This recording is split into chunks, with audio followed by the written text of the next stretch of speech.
Yeah, Matt, go ahead. Go ahead and make some barbecue. Take it to the lounge. Go, make sure you let us know when it's done. I don't care if it's raining outside. We got to get some food here. All right? Oh, what's up, everybody? Dan the Fireman here.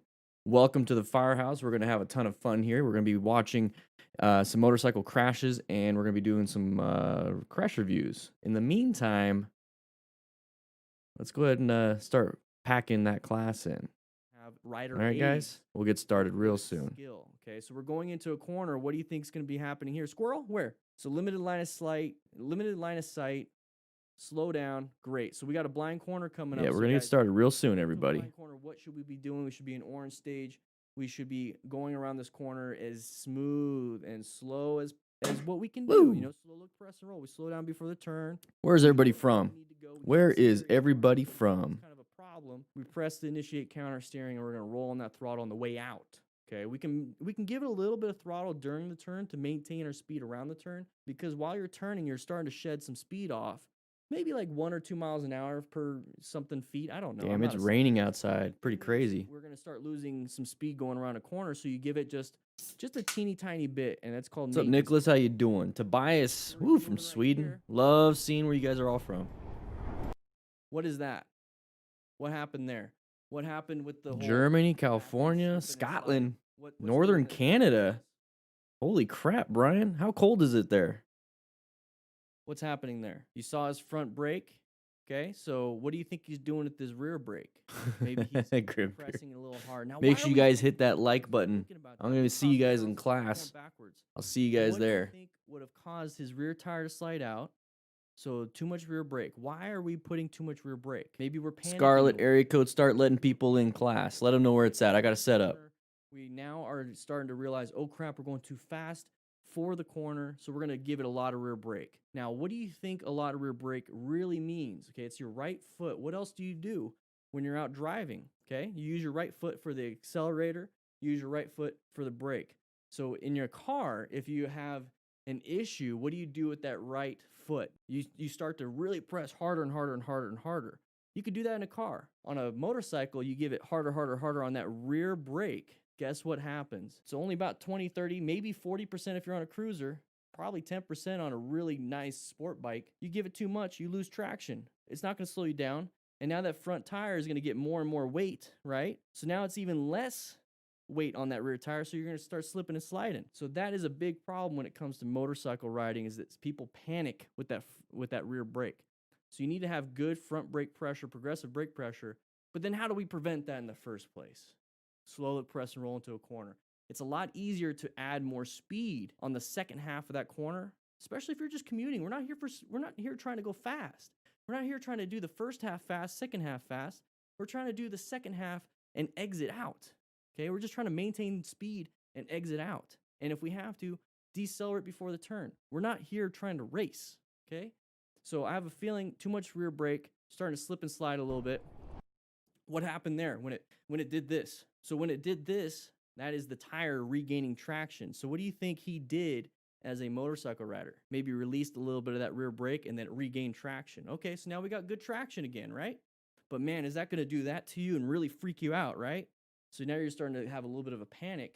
So when we see this part, ooh, that's him like, uh-oh, I did it and I'm scared. And look what we're doing again. So now we're just trying to slow down and stop, but we're not going to do it in time. We're not going to do it in time. Now, what is this? Now, what happened there? He honked the horn. Just kidding. He kind of did. But here's the thing. What happened? It's a high side.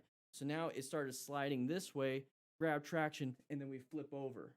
Okay, we grab traction, we flip over. Very high impact, very dangerous for the motorcycle rider. Not good. So hopefully you have full gear. Oof.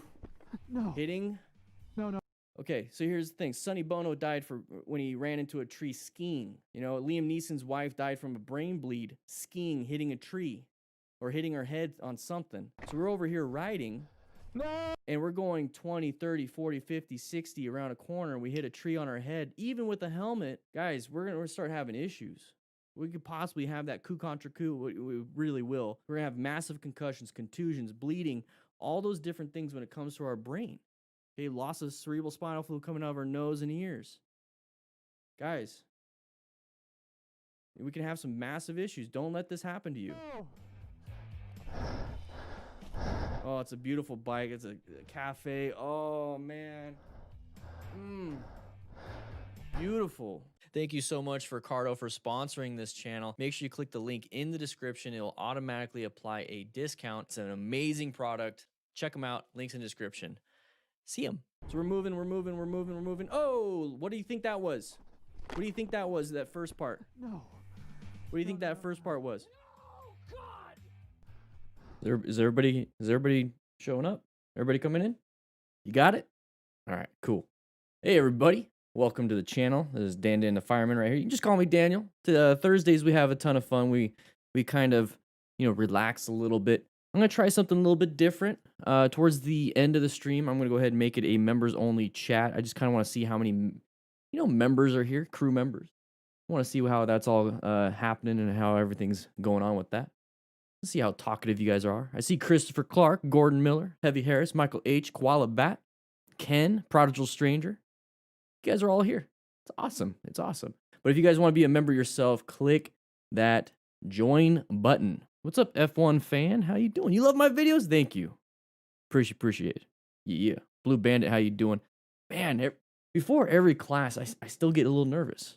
Like I gotta wind down. That's why I do that whole let's get 100 likes before we start, because it usually takes a little while. But you guys have been doing really well. So make sure you click that like button to sign in. It really helps out the channel. You guys have no idea. It's absolutely free to do anything. You don't have to subscribe. You don't have to do nothing, but it really does tell, the YouTube algorithm that this is a good live stream. It's a pretty good live stream.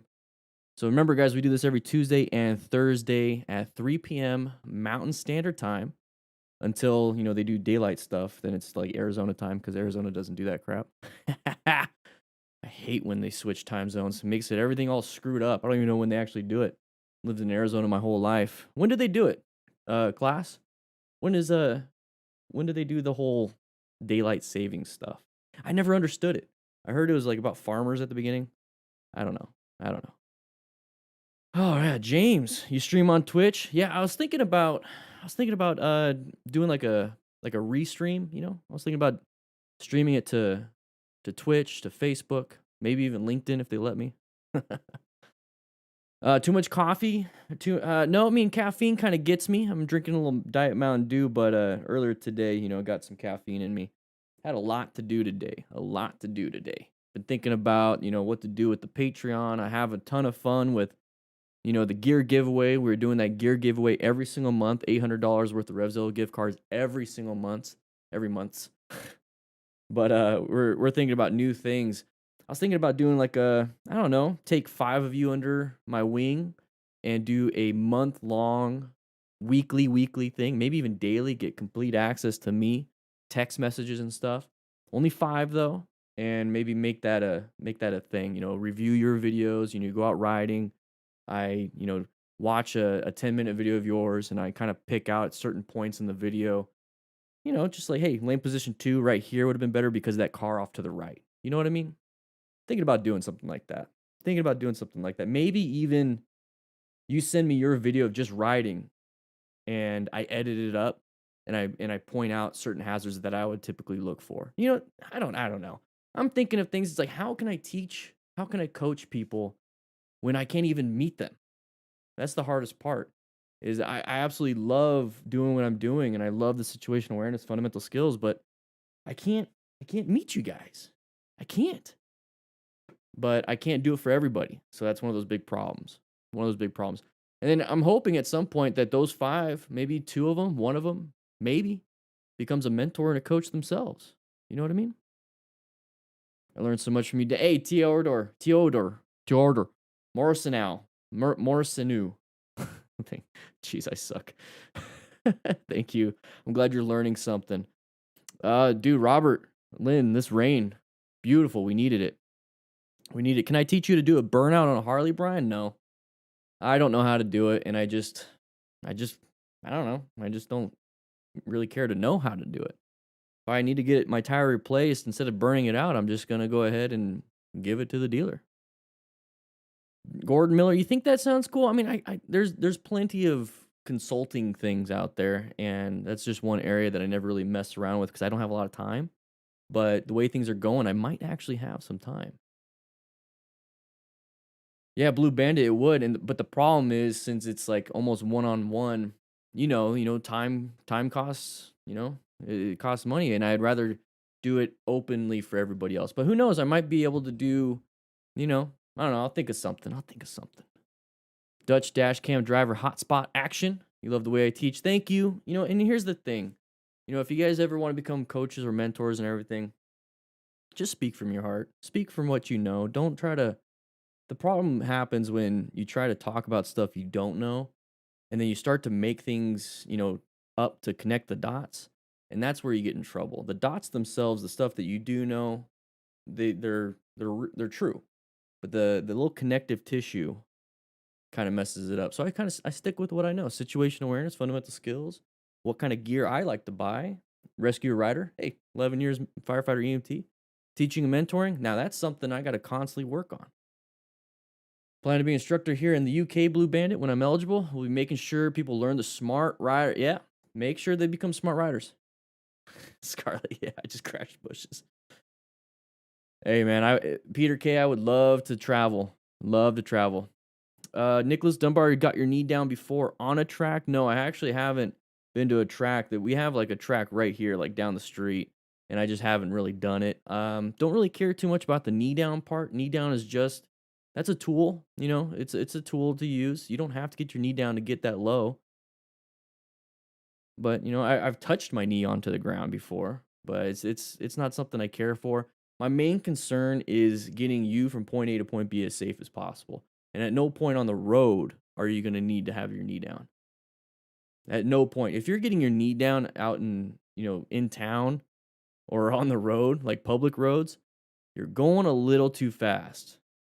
There's no point ever in a public road where you're going to need to get your knee down. Never. What's up, C-Man? How you doing? You got a question? You got a question for class? Since I'm not going to be able to ride for several months, what's the best way to keep scooter Yamaha VX Max in good running condition? Maybe you just start it every few days. Yeah, but the problem is your fuel and all the liquids and everything, it's going to start to deteriorate, maybe accumulate some water inside of that. So it's best to either drain your gas, take the battery out of your bike, move your bike back and forth every so often so you don't get these, bald spots on the tires and, some where it starts to flatten out, flat spots. Either drain the tank or put some fuel stabilizer in. There's a few things you can do, but definitely, if you're not going to be riding it, definitely take the battery out completely so it's not doing like a trickle drain and the fuel, all the oil and all that stuff. Yeah, Ryan from F9, F9 did a great video on that. We got 100 likes. All right, boom, we moved to this screen. We're going to get moving pretty soon. So we're going to be talking about this. This is a 99 Lives video. This is Biker Hits Old Lady Bad Drivers Compilation, Bad Drivers vs. Motorcycle 2021, episode 34. Woo, keywords everywhere. Make sure I got my handy dandy pen out. Let's see. There we go. We got the pen. All right, so check. There we go. Guys, so if you have a video, please send it in. I think I have about 20 videos now in there. And it looks like we're going to start to get back into it again. Beginner rider planning on practicing at night, early morning, Bugsy. Any tips? So if you have a visor that is like a smoke shield, if it's going to be parking lot practice, it's fine to crack it open, but you might be hard to see with that. At night, just be aware. The only real hazards at night when it comes to riding is just the lower visibility. So that means you can't see as far as you need to. So it all depends on where you're practicing. In a parking lot, you should be fine. But if you're like at night in like a public parking lot, let's say like this, and it's all closed and you're riding around doing stuff, you might attract some, cops or law enforcement. So just be aware of that. You don't want to get in trouble for trespassing or anything like that. But safety wise, just realize the only real difference at night or right when the sun's coming up is that lower visibility. That's it. And it may be cold. You might get cold.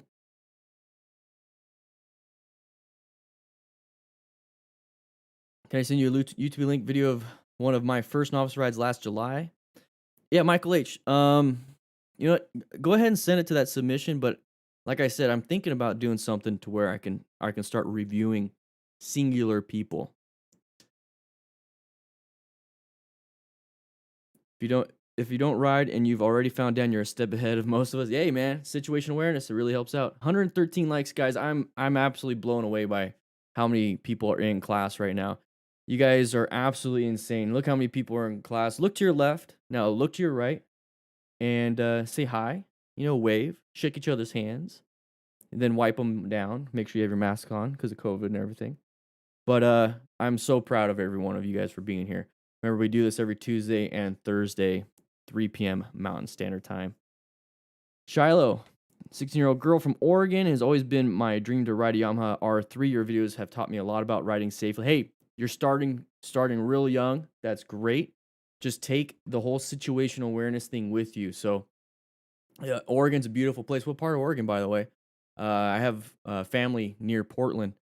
And beautiful area, great time to ride. Just watch out for all the rain and snow if you're in a snow area.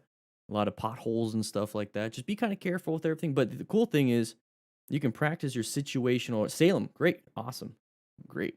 You can practice your situational awareness just going for a walk. Go ride a bicycle, and you can still practice your situational awareness, but it's at a lower speed. So it's really cool. And you can also practice your counterbalancing on a bicycle, and it's going to translate really well to a motorcycle. The R3, great bike. It's a great bike. You're gonna have a good time on that one. Just be careful, okay? Just be careful on the roads. Get gear. All right, guys. 183 of you guys are in here. Let's go ahead and start this. We're gonna go ahead and watch. This is a 99 Lives video review, and we're not reviewing his editing skills or anything. Which, by the way, 99 Lives does an amazing job. You guys have to check out 99 Lives. I do have the link in the description, and that is the video we're actually working on, okay? So here's the thing, guys. What we're going to be doing is we're going to be looking for, what they did right, what they did wrong, and then the stuff they did right, we're really going to emphasize. The stuff they did wrong, we're going to go ahead and touch base on that. And we're going to go ahead and work on what it is that we could have done better. So what they did wrong, we're going to try not to do that ourselves. The main thing here is to burn a lot of these images in our heads. So if somebody gets hurt, we're going to look at what happened right before it. And I want you to look at the patterns, side of the vehicle. Is there a long line? Our lane is open. Is it a typical merging problem? All these different things, okay? Here we go. Next. You gotta stop! Jesus Christ! Get out! Stop! Close! Okay, 360 situation awareness. Oh, hit a person. So we got to be careful. Low side. All right. So we're going into a parking lot, very high risk area because you have. Stop! Jesus Christ! Jeez. Oh my gosh. We'll talk about it right after this. There. You got a stop sign! Jesus Christ! And that feeling that Galen had, we've actually talked about this. He sent this in. I believe this was a video sent in to me before. And we talked about this, and it just kind of scared him. So that feeling of Jesus, sorry, that right there, that's gonna bring your adrenaline up. Your hormone, your adrenaline and cortisol and all that stuff, they can get shot out super quick. Okay, so your natural responses, pupils dilate, your breathing, you get higher breathing rate. Your blood vessels dilate too. Constrict. So you get a lot of blood flow moving quick. Pressure's up. Whew, you get a lot of things going on when it comes to that, and it happens quickly. So right here, though, when you go into a parking lot, always remember, always remember, this right here is an intersection. This spot right here is an intersection. This whole spot right here is an intersection. This is an intersection. You have intersections galore when it comes to parking lots.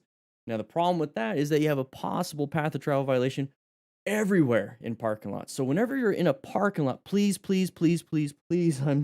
I am begging you, especially if you're a beginner rider, if you just barely started driving, you could do this on a car, is please go slow in a parking lot. You don't want to hit pedestrians because there's so many pedestrians walking around. There's so many people parking and then having to walk, right?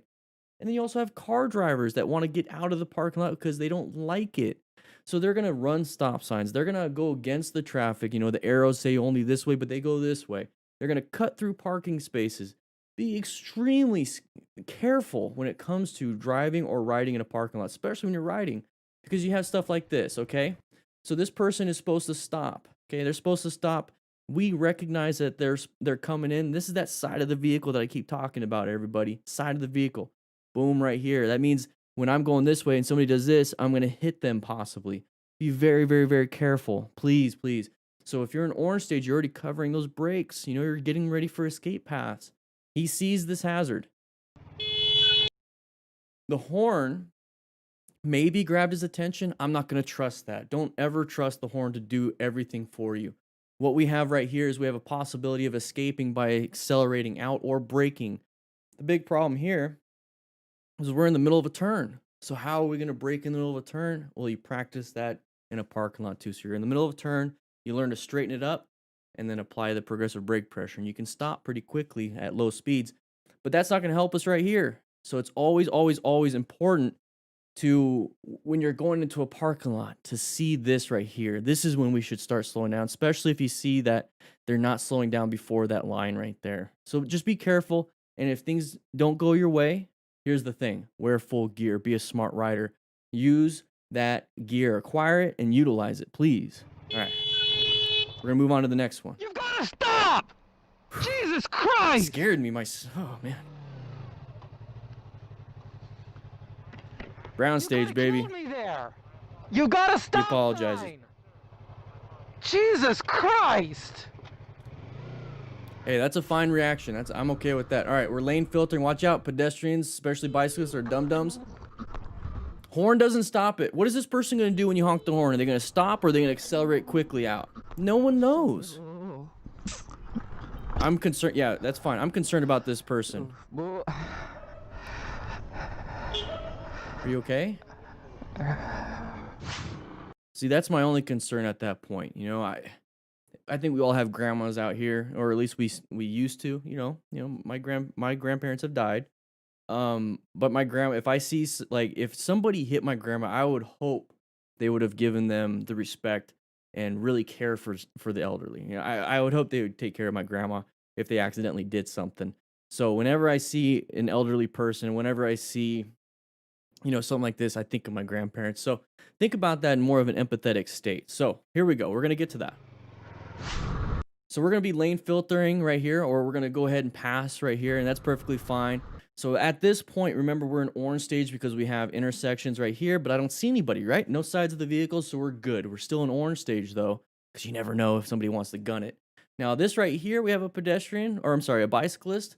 Okay, not that big of an issue. I'm not going to go gun it past them. We have oncoming traffic, so I got to get back in my lane. All right, cool. All right. Already, side of the vehicle. So side of the vehicle is something that you can utilize in anything. It could be the side of a person, you know, walking this way, right? We're walking this way. That's the side of the person. If I'm walking towards you, you know my direction of travel. If I'm walking this way, you know the direction of travel, right? But if I'm walking this way or I'm walking this way, you know the direction of travel. So that means this person right here is going to travel in front of us. Not so hard to figure out. So if that's the case, we should slow it down right here and kind of figure out what they're going to do. Because here's the thing. As motorcyclists, we're at the bottom of the totem pole on the road when it comes to cars. But when you have somebody here on a bicycle, they're below us. So I want to protect as many people as I want. I want to protect this bicyclist right here. I'm going to protect myself. And I want to protect car drivers. So I'm just going to make sure I don't hit anybody. So if I see side of the vehicle or side of a cycle, I'm going to be very careful with that. So right here, we could either emergency brake. Hopefully we can do it. It's just going to give that person enough time to get out. Or we can swerve and find an escape path. Okay, find those escape paths. Remember, everybody, position yourself for safety. Locate this hazard. Adapt to it way back there. But since it's now a threat, because it's in our path of travel, we have to navigate that threat, get ourselves out. The horn's not going to do anything. At what point is that horn going to do anything, Steve? Huh, Steve? When is that horn going to do anything? I don't know. I don't know. But I'm more concerned about them. Welcome, Steve. You're a veteran crew member. Woo! All right, here we go. Here we go. Lane filtering, lots of traffic. Oy, oy, oy. See how pedestrians don't look, do they? Pedestrians don't look. You're right. All right. Sorry, man. Yep. Scared the shit out of me. All right. So what I was trying to say here is, look at this. Look at the line of sight problem. Okay, people on buses, when they park and people get off the bus, what do you think they typically do? Do they go straight to the sidewalk, or maybe some of them go across the sidewalk? So you ever seen the school buses? You know, in the front when you have to, or I'm sorry, when you see school buses parked and they have that little stop sign poking out, you actually see some of these school buses with these big arms in the front. And that makes it to where the kids have to go around that arm so that the school bus driver can see it. Anyways, that's why you have that little stop sign on the side, because you don't know what people are doing. Okay, you don't know if they're going to cross the street or what. That's why they have to stop you. So when we see this right here, we can't see anything on the other side. That's that line of sight problem we have. So when we lane filter right here, or we passing, let's be very, very careful. Please, please, please be very careful. We can't see around it. Since we can't see, you don't want to gun it. It's just like a haunted house. You're creeping around, right? You're creeping around. Let's go ahead and make me a little bigger right here. So you're creeping around in the haunted house. You're like looking around the corner. What's around the corner? Oh, there's somebody there. You're not running. What's up? And then you have, you know, a scary clown with a chainsaw chasing after you.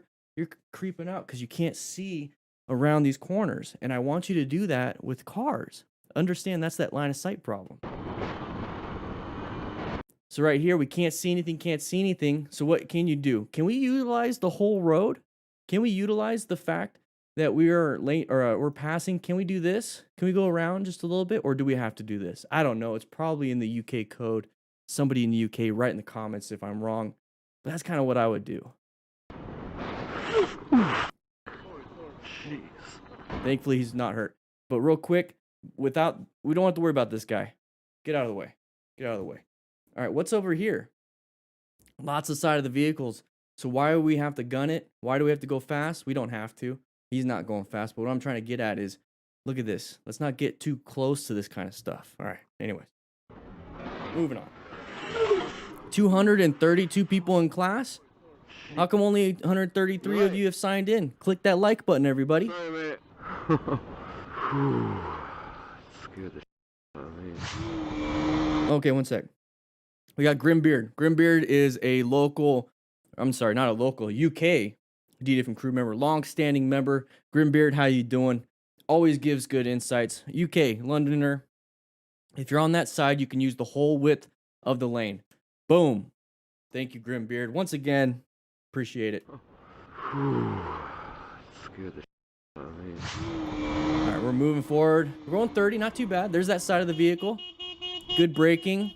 Scared you. That's your reaction. Whew. Don't rev bomb. You already got out of the situation. It's all good, Prismane. Look! Anybody else think, like, when you make these hand signals when you're out riding and you're like, look, doesn't that make you look kind of stupid? I don't know. It's like annotating and saying it slower, but yelling it makes you just kind of look kind of weird. I don't know. Scared the shit out of me. All right, so we're going to be traveling through this area. This looks like Bisbee, you know, nice little downtown, old style, whatever. Here's the thing. We have tons of vehicles, tons of everything. So when we're in this area, please just go into Orange Stage. You know, you get that gut feeling of, there's a lot of things here that could get me. Go into Orange Stage. But what we have here is tons and tons of buildings, tons of vehicles, tons of everything. No real escape paths. I'm worried about anybody opening their doors. I'm worried about anybody creeping out. I'm not worried about anybody crossing me. That's perfectly fine. But look at this right here. We have a building. We have a lot of sun on this side of the building. And then there we go. So why is there a ton of sun right here on this wall? There's also a ton of sun on this wall. There's no building here blocking it. If you have this open spot, big open spot like this, more than likely that's where cars are coming in and out. Okay, so that's like an intersection. But here's the thing. We're already in Orange Stage. So we're already prepped and ready. We're scanning everything. We're looking around for things. So when we see this, there's that side of the vehicle. Now he's only going 30, perfectly fine. Side of the vehicle, perfectly fine. We recognized it. Right here, though, it's a ram mount. No. Get yourself a rock form mount using the link in the description. Get 25% off. But anyways, side of the vehicle, that's what we're talking about here. So what can we do here? Take a look at this image. This is what I was talking about at the beginning of the class. I want you to burn this image into your head. Take a look. Side of the vehicle, no good escape routes to the left or the right. We have tons of things happening. We have tons of different factors that can get us. But what's the one thing that can really get us? It's going to be this guy right here. So side of the vehicle. What do? Where's our escape path, class? What do? We can't accelerate too fast because we're on a little low CC bike. It kind of sounds like it anyways. We can't swerve to the left. We can't swerve to the right. We can brake, progressive brake pressure. Go into that red stage maneuver of action time. You're on high alert and you're actively engaged in an emergency response. Okay, look at the walls. You guys can cheat. You know, I ask you, you guys can cheat, you know? So progressive brake pressure. What do you think you can do at 30 miles an hour? Do you know? Have you tested it? Have you tried it? Go to a parking lot with a nice long runoff. Have 2 cones set up. Hit 30 before you get to that. Squeeze, and then measure how far you went. It's as simple as that. Okay? So you did some braking, was able to brake in time, and this is a dual sport bike, everybody. Okay? Probably knobbies. So he stopped really damn good. Now, what happens if he was going 50? Do you think he would have been inside of the vehicle? Inside the side of the vehicle? Probably. So thankfully, he was probably doing the speed limit. Speed limit was maybe 25. Let's say it was 30 and he did exactly 30. Good job, man. That right there is important. You need to be going the speed limit or lowering your speed for the environment. Don't go crazy fast. Please don't. That's going to get you in trouble. Not just from the law, but when you get into the side of the vehicle. Now let's remove the rest of this. Don't do this. Don't do that. Don't do that. That's ridiculous. Look! Let's get to 200 likes, everybody. 180 likes already? Damn. All right, so we're going to be lane filtering here. There's that big open spot. I couldn't even say it in time. Oh, my gosh. Good escape path. Got himself out of there. Look forward, look forward, look forward, look forward. Close! No worries, mate. Fucking hell. To be fair, I was filtering. No worries, mate. Happens. Okay. I might need new trousers now, though. No worries, he's buddy. got a little poo-poo in his pantalones. Oh, I love it. I love it. I love it. I love it. This is a good one. This is a good... I gotta get new trousers. Woo. Oh, yeah. All right. So here's the thing. This is what we talk about on this channel, too. Remember, we always talk about patterns because there's like 20 different things right here that can get you. This car can get... Let's go and get me a little bit bigger here. This car can get you. This car can get you. That car can get you. That car can get you. Boom, boom, boom. All these cars can get you. What about the paint? What about oil? What about a meteor coming out of the sky? What about, you know, a pedestrian running across? What about dogs coming from over here? What about? So we have a possibility of hundreds of different things. And that's the problem with a lot of motorcyclists with the situation awareness is like, oh my gosh, what do I do? What do I do? There's too much stuff out there. That's why I talk about patterns. You don't need to be paying attention to every single car. You don't need to be paying attention to every single paint line. You don't need to be paying attention to, you know, this lane in front of you, but then also this lane, and then this lane, and then oncoming lanes, and then that lane, and then that lane. You don't need to. I want you to look for patterns. I want you to look for the side of the vehicle. And all that's doing is if you see a side of the vehicle, it just puts you in an orange stage. You're like, okay, possible hazard. What are you? Oh, you're on the other side of the road, or you're a parked car. Don't worry about it. All right, moving on. So you're constantly scanning. Constantly found you, not good. Found you, okay, you're fine. Okay, you, oh, I'm gonna pay attention to you for a little bit more. Okay, you're good. You're constantly doing this. So when we see a pattern though of that side of the vehicle, we see an intersection, we see a corner coming up, we see a sign that says, hey, sharp turn ahead. And if we see right here, this is what I'm talking about. If we see an open area right here, Whether this person created it or not, it's just an open area. If you're on the interstate, in town, wherever, 2 lanes, open area, long line. What do you think these people right here want to do? Especially if this lane is moving. They're going to move into our lane. So if you are lane filtering and you see that right there, that open area, be very, very concerned. Just be prepped and ready. Go ahead and wait a little bit, kind of very, very cautious, kind of stay with this vehicle and nobody's going to do anything. Okay, get out. Make sure you know how to brake, because right here, look at this. You can't swerve left. You can't swerve right. You can only brake or accelerate. Be very, very careful. Please, please, please. So right here, as soon as you see this, apply the brakes. End of story. Apply the brakes. You can't go anywhere. So right here, find an escape path, but you can just get back in line. Not a big issue. Fucking hell! That close! No worries, mate. Fucking hell. To be fair, I was filtering. No worries, mate. Happens. I might need new trousers now, though. No worries, buddy. Got brown pants. All right. Rain. Look at how rainy it is. Ooh, lost traction. Oh, wait, no, he didn't lose. He lost traction there, but he cut in too sharp. Okay. Good thing he's got gear on. Full gear. He's a smart rider. Just had a mistake. This was a pure mistake. That was a pure mistake. It was not based off of him having ego riding, none of that stuff. So this is actually really good. Okay, so let's go and take a look at it again. No worries, buddy. All right, here we go. So we're going through a turn. You see all the sharp chevron turn signals and everything. He's got a good lane position for line of sight. I don't know if we have any cars coming yet, but he's getting prepped and ready. So he turned in really good. Look at that. Great turning, great everything. The problem is he gave it a little too much for the type of turn. So this is where knowing how to do your turns, how much of a turn you give it, how much speed you give it, all those things. And you can really practice that out in a parking lot. If you want to do crazy sharp U-turns, fine. But ones if you have plenty of room, you don't need to do it. So there's a time and place for everything. So he's going to go in. Uh-oh, went a little too far in. I'm starting to go into this lane. I got to straighten it back up. Okay, all right, cool. So he straightened it back up. And he's like, well, now that I straightened it back up, I'm going to hit the freaking guardrail here. So I got to get back into my turn. All right, so let's see what happens there. So now that he's doing that, he's starting to run out of pavement, starting to run out of everything. He's going to go ahead and lean it even further. And then we have all the rain. Okay, what happens with rain, everybody? It removes some traction. So let's say you have 100% traction, you're using a ton of it for turning, a ton of it for acceleration. But you know what? It's going to not be, you don't have enough traction because the rain itself took away some of it. Okay? The rain took some of it. So on a dry day, you might be able to do it fine, but not on a wet day.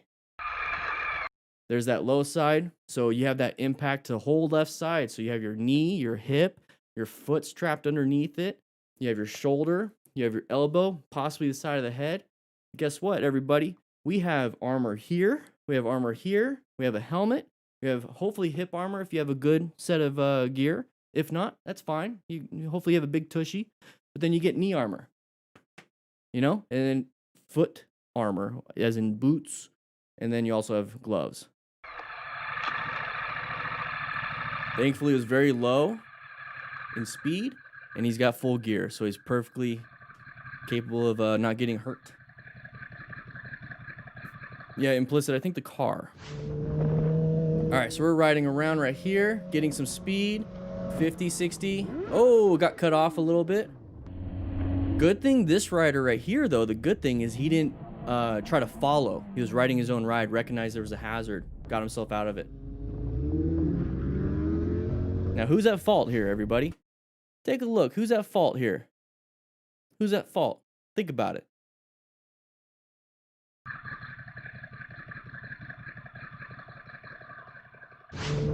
All right, so we're going to be riding right here. Now, take a look at this image. Okay, if we already know that we need to turn right at the upcoming area, why are we trying to pass all these vehicles on this really long roundabout? I'm assuming it's a roundabout. Why are we passing all these vehicles? If we already know we need to turn right, because we're utilizing our GPS system, on a rock form mount, right? There we go. Got my, there we go. Rock form.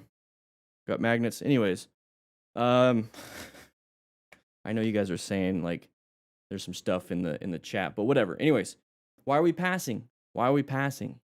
Okay, we already know we have to turn up here. Why are we passing? We're going 60 now. We're increasing our speed. We know we got to turn right.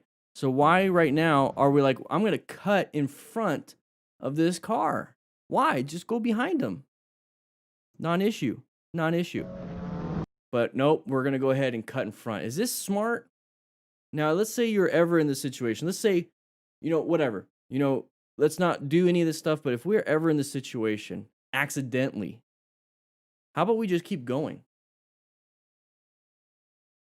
Why don't we just keep going and then go back again? Not issue. But the fact that he went and did it scared the crap out of this driver. Probably didn't see him.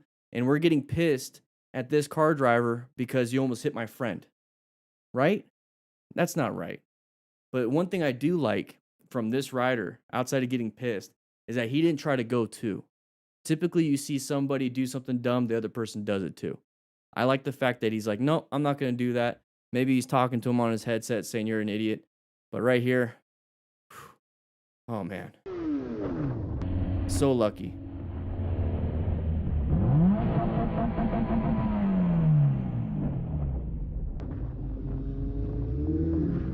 So lucky. All right, let me guess. Going a little fast. There's that side of the vehicle. Hey, you did good. You did good. That almost looks like, that looks like Tucson. It looks a lot like Tucson. I just want to see something real quick. I want to see how good the editing skills are. I want to see how good the editing skills are.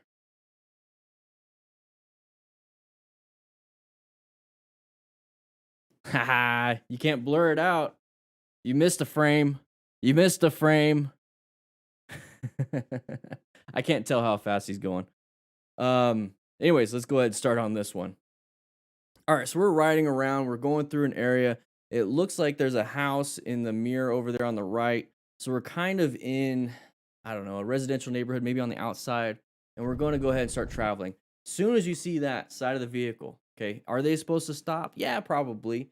But what is one of the problems when it comes to car drivers, specifically car drivers, and it comes to us as motorcycle riders? The whole saying, ride like you're invisible.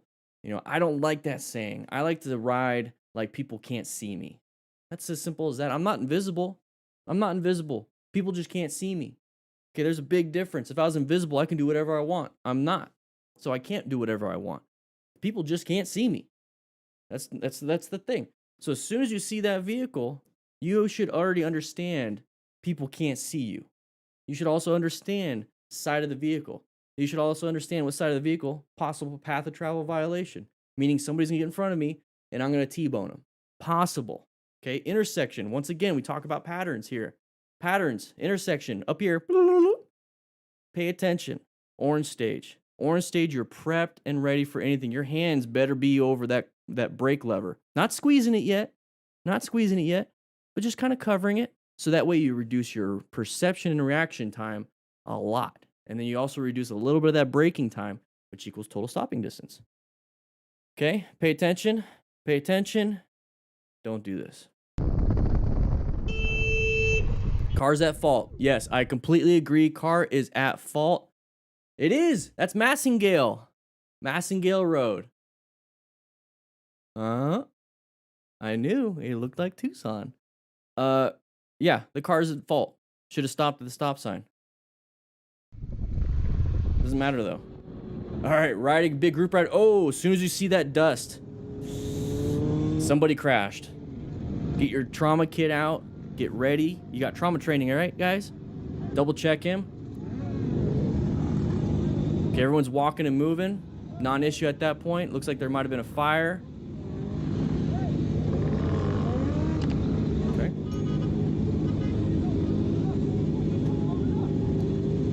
We do have a monthly gear giveaway, though, if you guys want to join the monthly gear giveaway. Patreon.com/DanDanTheFireman. $800 worth of RevZilla gift cards. And I'm saying all this because look at nobody's wearing gear other than helmets so they can put a GoPro on it.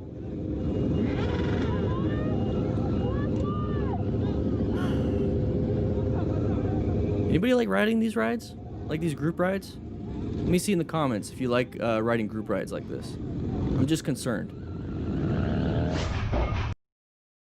What's that guy doing? I just want. We'll see that soon. Look at no gear. Come on, guys.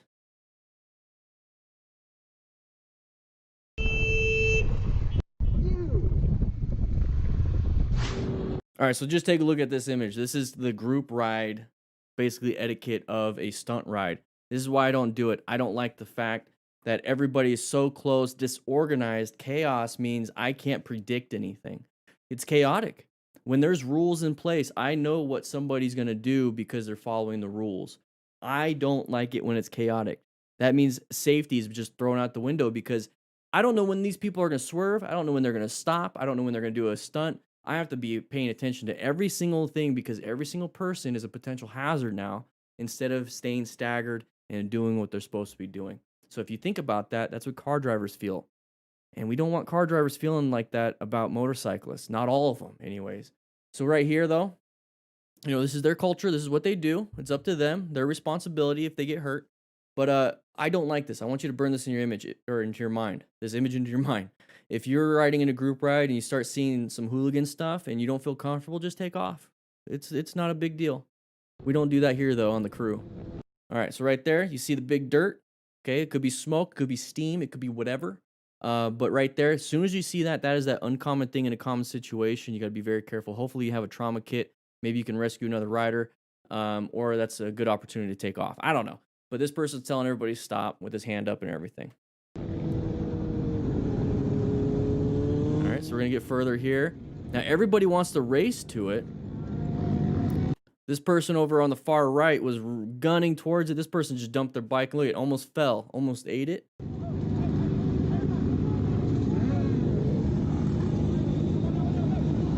It's almost like people knew that there's things that were going to catch fire. Like, is this a common thing that happens at a stunt group ride?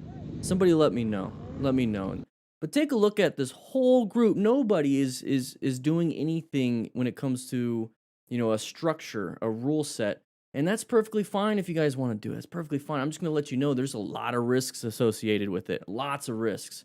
That's why you hear about a lot of stunt riders crashing, a lot of people in these types of group rides crashing, and then there's tons of egos, and then all of a sudden car drivers are getting pissed, and then you have this mob mentality of wanting to beat the shit out of a car driver, and then you have people getting run over because that car driver was fear for their life.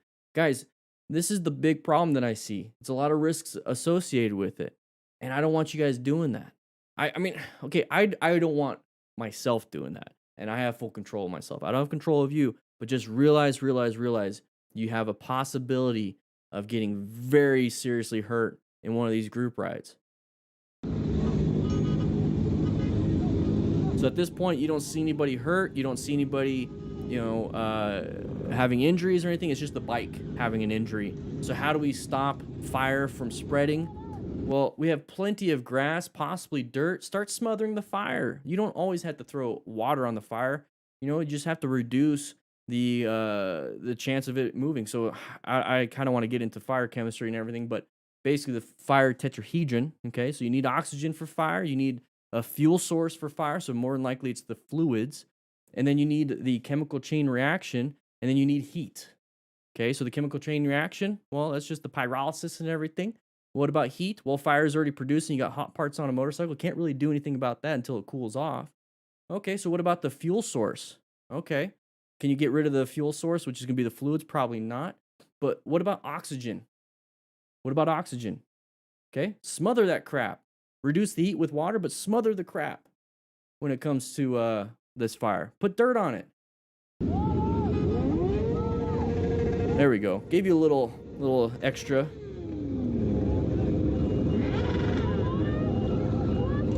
Nobody has water. No one here is hydrated.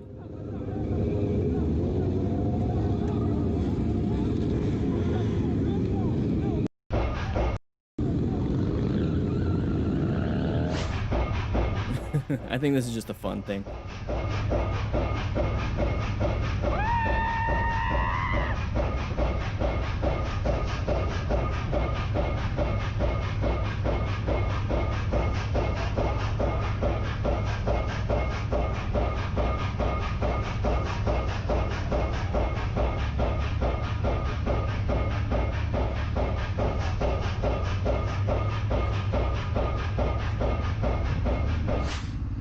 All right. Here we go. So side of the vehicle right there. Path of travel violation. Thankfully, he was able to stop. All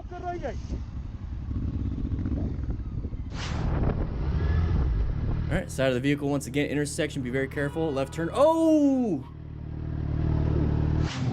Let's take a look at that. So here's the thing, everybody. Here's the thing. I'm out of breath. Whew. I'm out of breath. Anyways. So we're riding a motorcycle right here, okay? If we're driving a car, we could also take a look at sides of the vehicles. So this right here, this car, I'm out of breath. This car right here did not pay attention to this class and did not see the side of the vehicle, which is gonna be that truck. Okay, everybody, pay attention to that. Solo J, thank you. Nice dance moves. I appreciate it, really do. Nice little tip. Throw it in a little guitar thing. But didn't pay attention. Okay, side of the vehicle, also intersection, hauling ass through it. Not smart. Whew. All right, so big merging area or issues. So this person. To State Highway 121, Wadsworth Parkway. That's a non-issue at that point. You couldn't get behind me? Huh? It's working, but I mean, you got right in front of me. You couldn't wait for me to go by you? I know, so you could have gone behind me. Instead of cutting me off like that. Could have, but doesn't have to. Doesn't have to. Come on, man. All right. Doesn't have to. So this whole issue right here is what happened. Okay, so right here. Now, this person doesn't have to do anything. They have an open spot. They can get in there if they want. Now, my big issue when somebody cuts in front and gets right here, my space cushion is now reduced. Right now, the space cushion's from here to here. I have a problem when the car comes in. Now my space cushion's from like here to here. So I'm going to roll off the throttle, and it's going to be a non-issue. I'm going to position myself for safety. I'm going to be off to the side a little bit so I have a good line of sight. I also have good escape paths, and I'm not worried about it. Not worried about it. So don't get too upset by some of these things. Okay, as soon as you see that, roll off your throttle. Non-issue. What are we doing here? Exit right to State Highway 121, Wadsworth Parkway. He's already taken the exit. You already know that you're getting close to an exit. What do you think cars are going to want to do? You couldn't get behind me? No, and here's the thing. He doesn't have to. Moving on. Lots of traffic, lots of pedestrians. You got to be very careful. Great braking, by the way.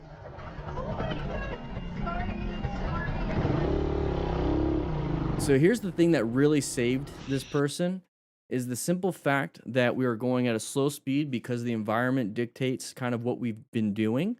So we have to ride within the environment also, not just our skills, but the environment. And right here, we have a very terrible line of sight problem. We can't see very much.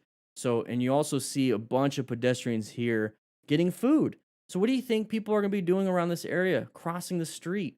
Gotta be very careful when it comes to that stuff. So good thing he was paying attention. Yeah, he was going at slow speed. But another thing that's really important, especially when you go into orange stage, is to cover those brakes. So now we're going lower speed because of the area involved. You know, it's too much. And we're also covering the brakes just in case anybody wants to pop out in front of us. So great braking, great everything. See how quickly that was on a reaction? Imagine if you're holding the throttle. This is the throttle hand. And you're just kind of riding, you're not paying attention. All of a sudden somebody comes out in front of you and you finally perceive it. Boom, you hit them because you weren't paying attention. Okay, so now how about this? We were riding around, we're paying attention.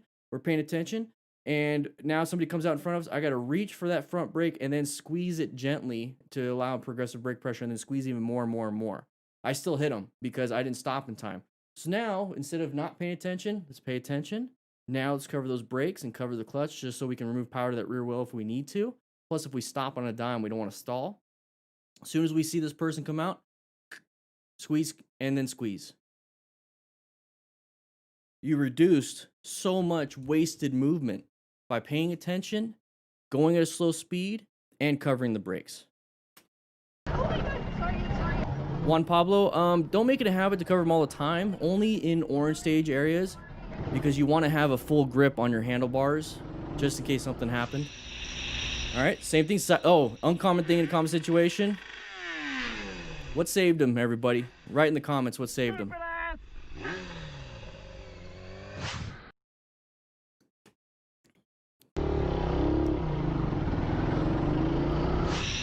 All right.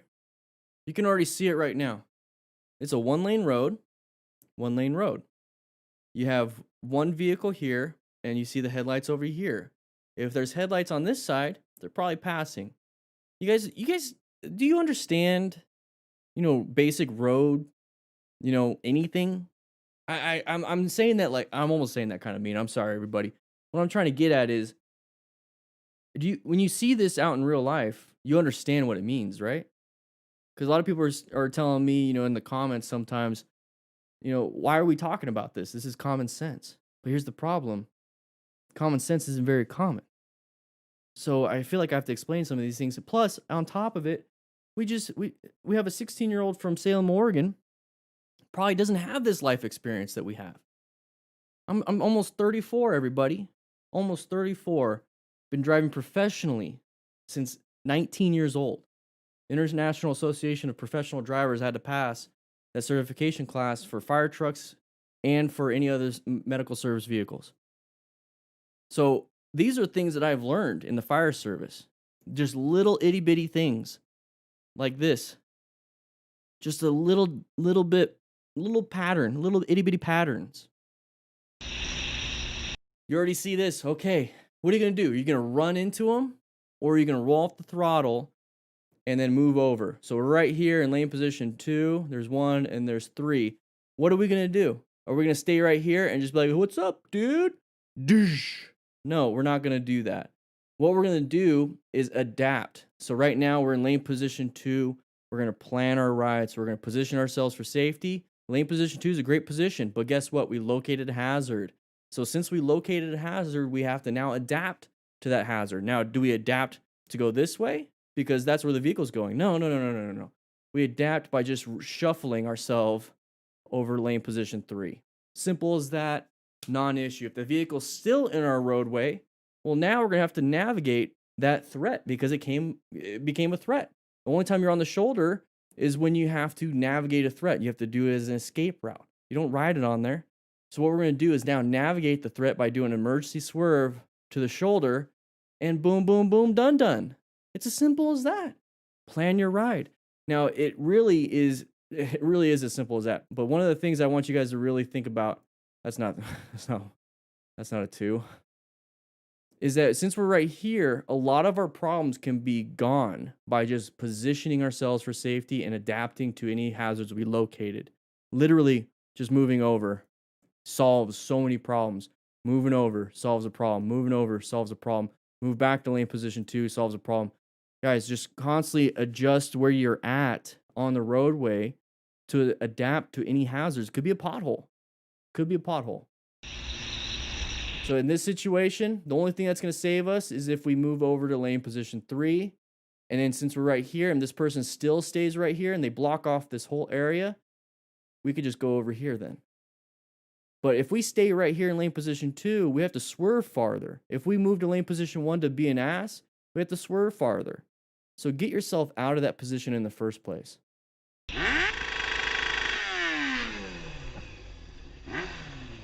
Stupid ass! So these people, more than likely, it started to fall off. Well, if you're a car driver, just pull off into the parking lot and take care of it. You're gonna kill somebody doing this stuff.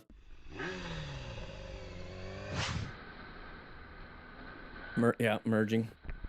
Hey, he's got high vis on. How come we didn't see him?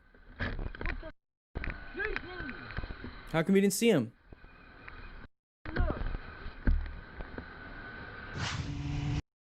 How come we didn't see him, everybody? Stupid ass! All right, so guys, after this video right here, we're gonna make our way back. You know, what? No, one of the rookies bring everybody food in here. Rookies bring everybody. Yeah, okay. Never mind. I was gonna say let's go to the crew lounge, but I don't feel like it. But what we're gonna do pretty soon is do a members only chat. I kind of want to test things out and see how it works. Whoa, what's going on? Like all white. There we go. Woo. There we go. We're gonna test out members only chat real soon. So don't be alarmed if we do something like that. You know, if you want to become a member, it's only $1.99.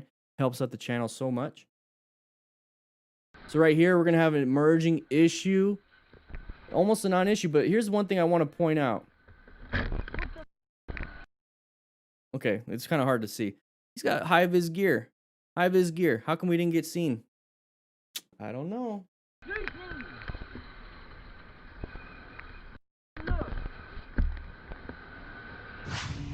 All right, so guess what, guys? Here's the thing. YouTube members, you guys get some perks, and part of the perks is sometimes we go into members only chat. It doesn't mean you guys can't stay and hang out, everybody. It just means you can't chat. Okay, I just want to give a nice little shout out to all the members. This is your time to shine. Start saying your things. On the live replay, it's going to show only members for a little bit. All right, everybody? All right. We'll put it back onto everybody pretty soon. Don't worry. I just want to test something out. Here we go. Let's get back in. Let's do that. Let's do this. Let's do this and that. Here we go. All right, so lane filtering, high rate of speed. There's that open area. You got somebody already indicating they're going to go into our lane. Non-issue, Jolito Moto. Woo!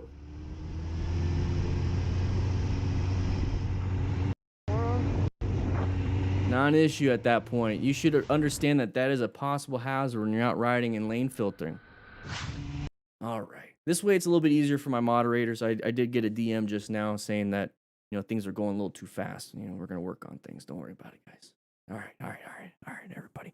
We might have a members only ASMR DanDanTheFireman channel pretty soon, so don't worry. All right, so we're going to be lane filtering. We're going to lane filter right here. And this is that pattern I'm telling everybody. Watch out for these big open spaces. Now, why does this person want to move over here? I don't know. They could do it if they want. Non-issue at that point. So here we go. We're going to go into here. And now that we see sort of that side of the vehicle, got to be a little concerned about them wanting to come into our lane. So at this point, we can start applying the brakes. Non-issue. All right. Okay, so we're already out of... We're not going to hit anybody at this point. So why are we getting angry? What? Because we can't keep going, you know, uncontested? Well, it happens. Blinker, bro. Don't need a blinker.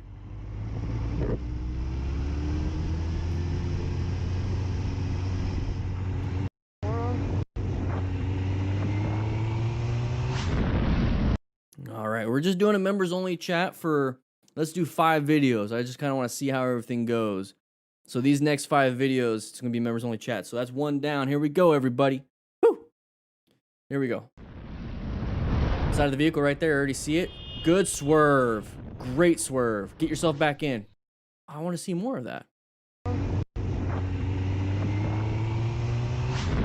All right, so right away we have an amazing swerve going on here. So we're going to go ahead and get up to this area. Now remember, we're in a big area with a lot of pedestrians, a lot of traffic, a lot of everything that could be coming out and getting you. So as soon as you see that right there, side of the vehicle, let's get that pen out, side of the vehicle. All right, so possible path of travel violation because they're going to go this way. No bueno situation. We need to wear gear. Also, if we're going to be smart riders, everybody, be a smart rider. Please acquire and utilize personal protective equipment, the A portion of SMART. So we're going to get up to here. Oh, that person started going. We reached for that front brake, but I don't think we're going to be able to stop in time. Nope, I don't think so. So he did a great job by finding that escape path and getting over here. Now, you don't want to serve too crazy because you're going to hit this car. So all you have to really do is go a little bit and then get around it. Good job. So as soon as he did that, look, that's the moment that vehicle stopped. They didn't see us. Okay, they didn't see us. It's a no buenos on that one. But here's the thing. We did a great job by swerving, and we're going to get ourselves out of that situation. So good job, Adam J. Good job. The main thing right there that precipitated most of this is finding and recognizing that. If you can't find that, you can't recognize that as a hazard, it doesn't matter if you know how to swerve or not, you're going to run into the side of it because you weren't paying attention. So always, always, always, always, always pay attention. Get yourself out of there with good fundamental skills. All right, so watch out for lane mergers here. Lots of dumb drivers. Non-issue, move along. Move it, just don't get yourself in a worse spot. Let them have it. Get out of the way. Get out of the way. Don't worry about it. Alright, here we go. So side of the vehicle once again. Position yourself for safety. Adapt to that. That was a bad choice. That was a bad choice. So let's take a quick look at this. So the GoPro makes her look further away than this is.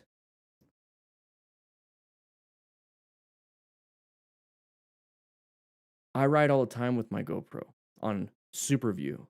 I understand how far this is, and it's not it.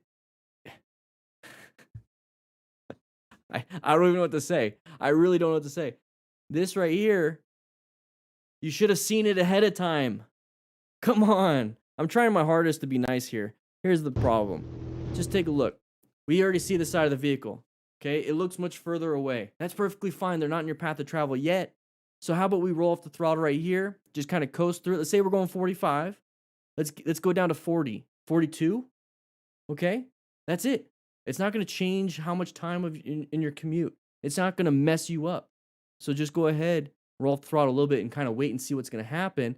And as soon as you see this, okay, well, I got to adapt to this. I got to navigate this. I got to get myself out of here. So we can either apply the brakes and just kind of get behind them, or we can swerve to the right because we have a good escape path. But right here, it doesn't matter if they blow through the stop sign. Does it matter when you're in the hospital? Does it matter? Does it matter that you're going to go ahead and sue them after you've broken your spinal cord? Does it matter? What if they don't have any money? Good luck. Good luck. Are they going to pay for your hospital bills? I don't know. Do they have insurance? Is it going to cover your lifelong, injury? Is it going to change your life by getting in an accident and trying to prove yourself?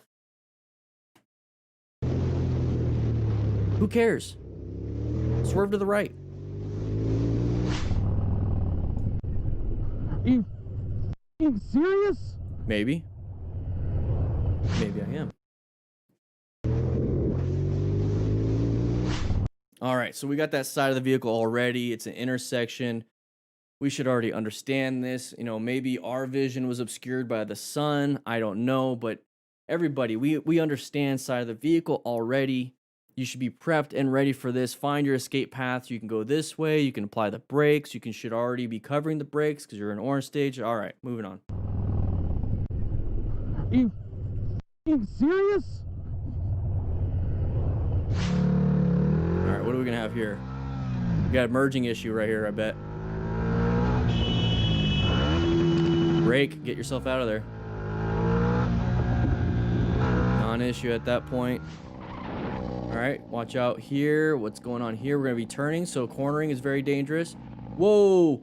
Hey, motorcyclist, how come you didn't see me, bro?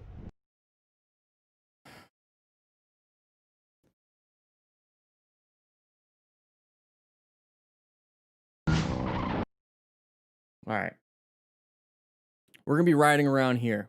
This is a great video because we can do two perspectives. We're riding this bike and we're going to turn left. So we do our head check. We take a quick look.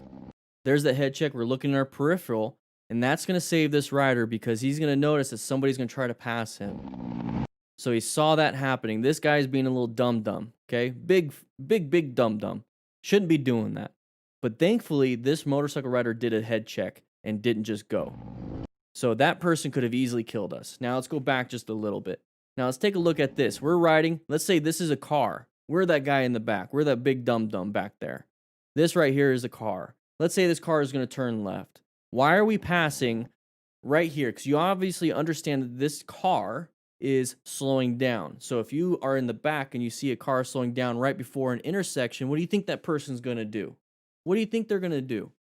They're going to turn left. So why are we passing in front of their path of travel? That's going to get you killed. Okay? Don't be a dumb. So don't be this guy coming up here. Don't be him.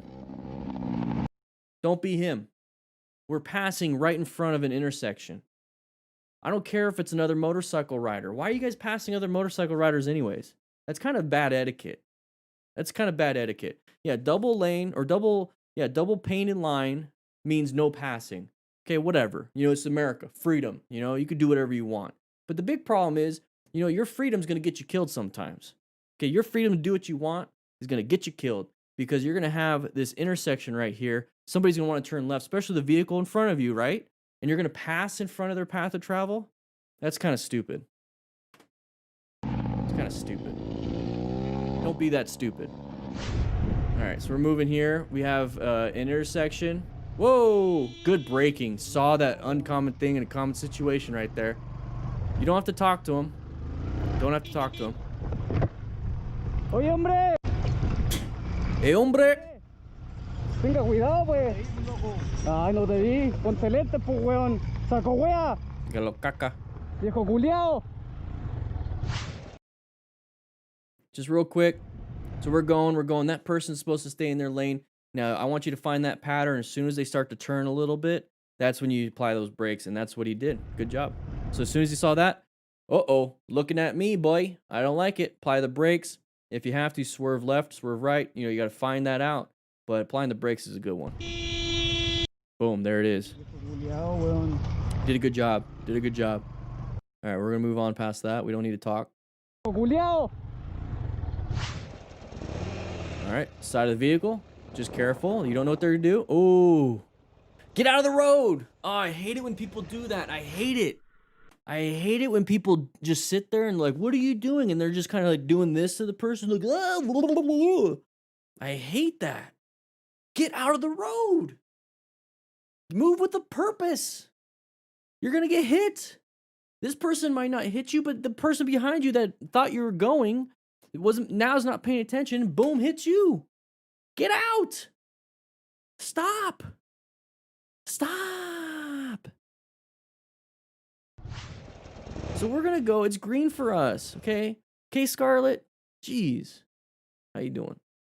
Right here, it's green for us. We're going to go over this disgusting looking pothole or manhole cover with all this stuff, Ninja Turtles, everything. So as soon as we see this, we're going to go ahead and stop. We just stopped in their path of travel. What are you doing? You need to accelerate out. You're already there. Accelerate out. Get yourself out of there. Stop. Seriously? All right, roundabouts, same thing. Path of travel violations all over the place. Thankfully, you didn't get hurt. So whenever you go into a roundabout, all right, so whenever you see this, okay, it's a roundabout. Okay, we're in a roundabout. Side of the vehicle. Roundabouts are dangerous when it comes to emerging and path of travel violations. Same thing with intersections. Intersections, you have left turners or right turners. With this, you have merging problems. And that's all that it doesn't matter. It's a junction where vehicles can get close to each other and a junction where vehicles can go in front of each other. And that is extremely, extremely deadly for motorcycle riders. You don't want to have this. You don't want to be in it if you don't have to, but guess what? That's part of the road and you have to do it. So when you see this, go into orange stage. Cover your brakes, look for escape paths, and then look for patterns and people that aren't slowing down and stopping. And if they're not, you should be going to your escape path or you should apply the brakes because they're going to go and you're going to run into them.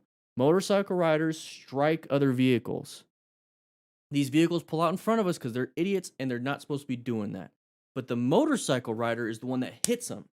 Okay, it's not usually the car hitting the motorcycle rider. It's the motorcycle rider not being able to do an emergency maneuver and hits them, either through target fixation, freaking out, panicking, getting a little poo-poo in their pantalones. We all, I know, brown pants. They're not doing red stage maneuvers of an emergency swerve or braking in time. It's as simple as that. And I want you guys to start braking in time by covering those brakes, reducing your perception, reaction, and total stopping distance. I want you to be in orange stage where you're looking for escape paths, you're looking for space cushions, you're looking for anything and everything that could be getting out and hitting you. And since you're looking for those escape paths, you can take them.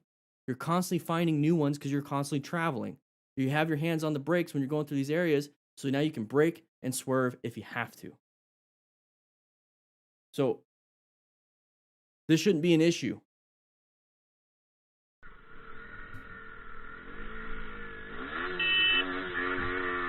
All right.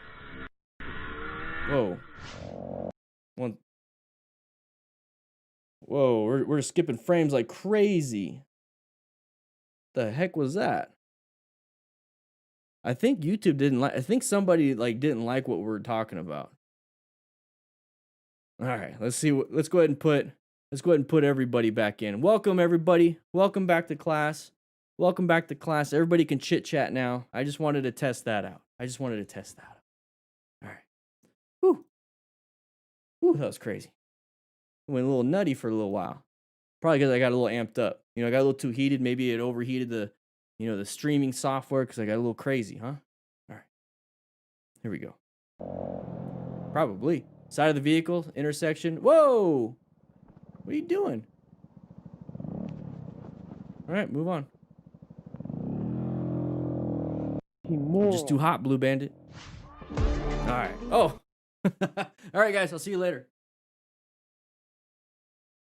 I'm just kidding. All right, I'm just kidding. We're going to get back into this real quick. Let's go ahead. Let's go ahead and do that. Let's go ahead and go here. And guess what? Guess what, everybody? We're going to have a nice little Q&A session over here in the Dan the Fireman office. So make your way to my office. Let's go ahead and go there. Woo! Here we go. Go ahead and take a nice seat up front. Moderators can sit over there. We have one brand new veteran member. You can sit on the table if you want. It's perfectly fine. Take a look at all the books. But let's go ahead and have a nice little chitty chat.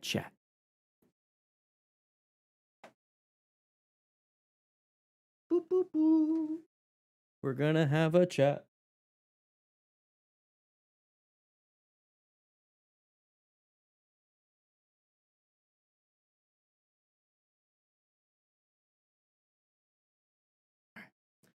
Here we go. So this is the time of day. Joe, if you guys have to leave, here's the thing. This is the time of day, time of the class. If you have to leave, go ahead. We're going to do a nice Q&A. So if you have questions for me, let me know.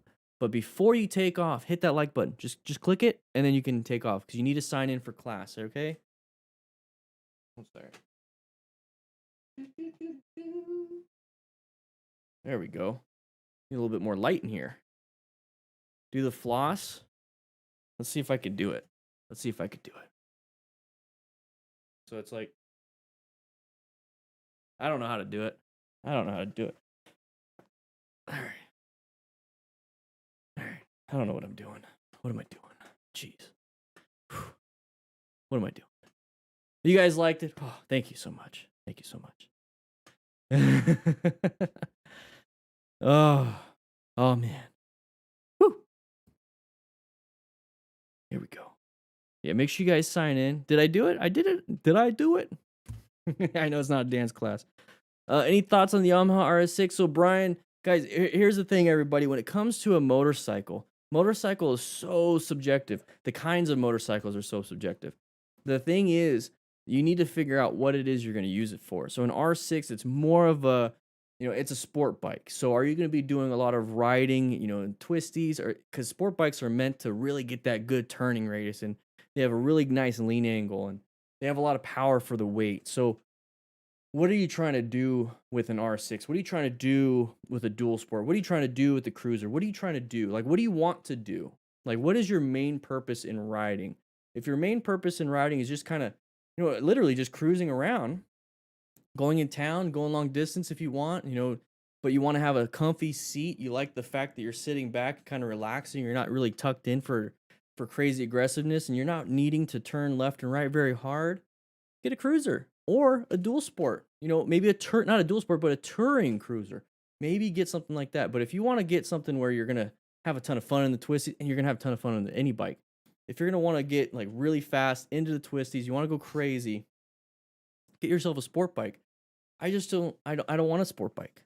But if that's what you want, go ahead. And the R6s, and here's the thing, When it comes to sport bikes, they're extremely popular. So their R&D and the aftermarket parts and the culture around it, there's a lot of it. So if it's a popular selling bike, it's a good bike. It really is. You're not going to get like a crazy super sport that is meant for racing only. You're going to get more of the street legal tuned bike.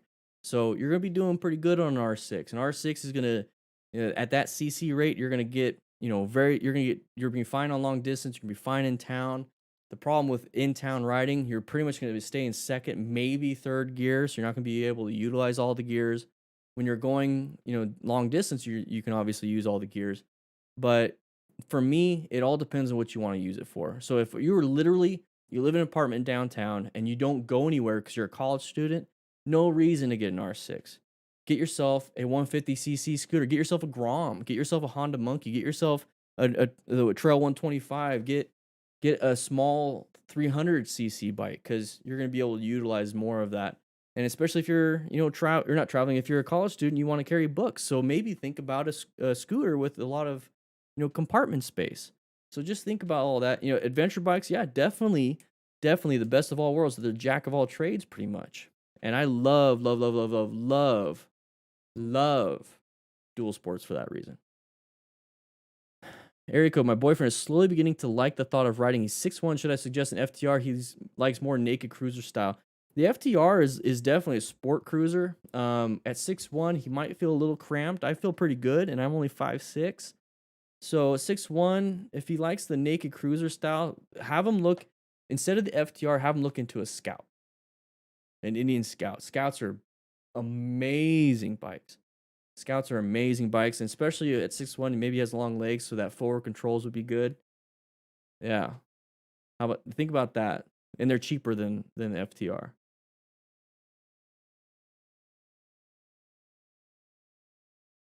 Do you think that riding mountain bikes on trails or bicycles in general is beneficial to your street riding? Chief Rocka, yes.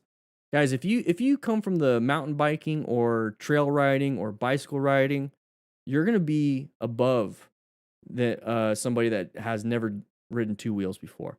Way above. You're going to understand countersteering. You're going to understand your depth perception. You're going to understand the feeling of, not having a cage and really relying on body personal protective equipment. You're going to understand a lot of the risks and hazards. And even if you really want to play around with your mountain bike or any of that, especially mountain bikes, because you have to go slow sometimes. But on any bike, you can practice your tight turns. You can practice your counterbalancing. You're going to understand counterbalancing really well, Chief. So that's really good. Yeah. I do think riding mountain bikes or on trails or bicycles in general is beneficial. Definitely. Yeah, and then sport bikes do have extreme ergonomics. So if you have a bad back, bad hips, so Shane right there, being crunched down low the whole time and having to do this and look up or look through your head like this can get tiring pretty quick. You have a 150cc scooter for groceries? I want a 150cc scooter. I really do. My biggest problem is that I want a 150cc scooter because I want to just go from my house to the grocery store, but I also don't want to wear gear if I'm just going to do that, so I'll just take the car. And that's my big problem is that I make a lot of the things I want, I choose not to do because I already know it's not going to be beneficial to me because I'm going to put gear on all the time when I do it, and I'm just kind of like, it's like I should have just taken the car for such a short ride. But yeah, if you don't have a car, then there you go. I definitely do that. I probably should just do that. I probably should. I got those little EFTR juniors though, and I got two of them, one for each of my kids, and they ride them all the time, and they go 15 miles per hour max. So I mean, I could just totally take one of those and just go to the store, There you go, Shane right there. So I have a bad knee and hip. A cruiser with forward controls is the most comfortable for me. Can't ride if you're not comfortable. And that's a huge thing, Shane. I'm glad you brought it up. Love the beard, Shane, by the way. It looks beautiful, nice and brown, full and thick. There you go. If you become a DDFM crew member, you get a nice, full, thick mustache to start, just like Dutch dash cam right there. But then you get a full, thick, juicy beard like Prodigal Stranger a little bit later. What was I getting at? Oh, we're talking about beards? No, so the hip thing is, so if anything, if it's not comfortable for you, you're not going to want to do it. You're not going to want to do it. So if the helmet is uncomfortable for you, you're not going to want to ride with your helmet. If your gloves are too tiny, but those are the only pair you have, you're not going to want to put them on because they're going to be restrictive and hurt your hands. Same thing with a jacket. Too tight, too loose, you're not going to want it. So with a motorcycle, that's even a bigger purchase. And if you're not comfortable with it, and it's not going to help you achieve your goals that you set for yourself, you're not going to want to ride it. You're going to have buyer's remorse. You're going to hate it. And to really piggyback off what you said is that, if you have extreme anxiety when it comes to taking a motorcycle class, you're not going to want to do it. If you don't have the money, let's say it's $300 for your class, which is very typical. If you don't have the money, you're not going to do it. If you don't if there's no one near you that can set a class, you're not going to travel 100 miles one way to take the class because you got to take it again the next day. So there's all these different barriers that could prevent you from motorcycle riding. And right now, what I want to know from the class, from all of you guys out here in my office having a great time, what was one of the barriers that prevented you from getting into motorcycle riding? Or what is a barrier that is preventing you from becoming a full-fledged smart rider? So remember, seeking out and recognizing hazardous situations. So that could be maybe you need glasses, your eyesight's poor, or you don't have the training, or you don't know what to look for, or you're so anxious that you can't look for things. You're just frozen. Fundamental skills. There's no parking lots near you. There's no MSF classes near you. What kind of training do you have that is available to you? And why you don't take that training if it is available. Acquiring, utilizing personal protective equipment could be you don't have money. And that's, that sucks because motorcycle gear is expensive. Rescue another rider, maybe too scared to really help somebody, to get you amped up. Like you see a crash, you don't know what to do, you panic all the time, you get your heart rate pumps up, or you just don't know how to do it and you want to. Teaching and mentoring, hey, it's a tough one. It's hard to teach somebody something you don't know. So let me know what's right here. I want to know. So helmet buying, how to balance looks versus safety, from Will Bass. So what I do when it comes to buying a helmet in that kind of area, safety versus looks. I look for a helmet online and it grabs my attention for looks, and then I double check the safety rating. It's as simple as that. I make sure it fits my head with my helmet shape. But if I like the look of a helmet, I'm going to double check the safety rating, and then I'm going to see if it fits my head. And then from there, I'm going to see about price. The bad thing is a lot of helmets that are good looking, pretty expensive. Not always the case. So cost, we have Matt Wimmer. The cost of the bike is an expenditure, and a decent gear is expensive. Yep. So I'm seeing cost so far. Having money for the right gear, Alejandro. Okay, so money. Riding is expensive, Nicholas. You can only get a 50cc Leon because of Europe. Okay. Cody, good jackets for you is too expensive. Just money, prodigal. Okay. I grew up riding bikes on fields. Now I'm on the road, legal. Okay, cool. I was nervous about riding on the road for many years. I had seen a few deaths when I was young. That's a tough one to get over. So a post-traumatic stress issue. NERCs, hopefully you don't have that. A lot of us have it. It's an anxiety issue. I have my own issues. I understand that, and that's a tough thing to get over. But typically with stuff like that, when it comes to a PTSD or anxiety, exposure training is very important. So exposing yourself to motorcycle riding as safe as possible to get you understanding it's okay. And then you take it one notch more. And that's with anything. So if you guys are scared of spiders, you go find the safest spider in the world, and you have somebody that can help you out. So maybe a wildlife center, and you actually learn about the spider, you handle the spider, and then from there you start learning about dangerous ones, and then you're able to handle even looking at spiders. And that goes for blood, seeing blood. A lot of people get upset. A lot of people can't handle it. They get grossed out. So you start to move yourself towards that. And education is really the key when it comes to that. Money. I don't want to end up messing up badly. Okay. So money. And then the fear of messing up, J-Max. Okay. Lots of motorbike schools facing real financial issues in the UK at the moment. Yeah, Gordon. So I'm trying my best to be able to create this free online course, and there's only so much I can do when it comes to online, right? I can't go to your house, or I can't do a one-on-one ride with you. I can't show you all the controls. So I'm really trying my hardest to figure out a way to get that out to you. And then, maybe at some point I get the structure down so good I can start teaching some of these schools, or let and be like, "Hey, this is what I do. Can you do it too?" And then we're going to have more coaches coming out. So, I'm a big fan of helping others. 15, I built my own electric motorcycle, but the first test drive, the police took it for inspection. Oh man. Um, okay, so the bike, the gear, training, insurance, maintenance, it's an expensive thing, right? You're starting to get into it. Snell rated or better. Okay, okay, okay. I was a little afraid of the rumors about how difficult it was to get your M endorsement, Cecil, but did you get it? Did you get it? And is it as hard as you think it was? Helmets, you don't balance looks and safety. Helmets are so good these days. Why would you sacrifice safety? That's true. That's true. There's some really cool helmets out there that look like they're full face though, but really that chin bar doesn't produce any type of safety. So you got to be careful of that. Once again, thank you, Nerks. We got 2 new members today. Look at all the green. This is so amazing. I just want to say thank you guys so much. We have the best damn online motorcycle community in the world. We really do. And you guys are amazing. You guys really are. We have a Discord that we have well over 5,000 people in there, and you guys are all amazing too. I'm looking at the Discord right now. You guys are absolutely. I'm in the lounge right now. I'm seeing Newbie working on his bike. Looks beautiful, by the way, Newbie. If you're here, looks great. If you guys want to join up, please do so. Click that link. Click that link.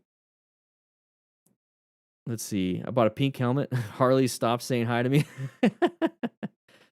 Good helmets are like 600 to 800, reasonably safe can be 150 plus. So good helmet, I mean, at that price range, sometimes you just buy the brand and you buy the name, but sometimes you buy the features. So a lot of airflow, you have drop down visors, you have all these different things.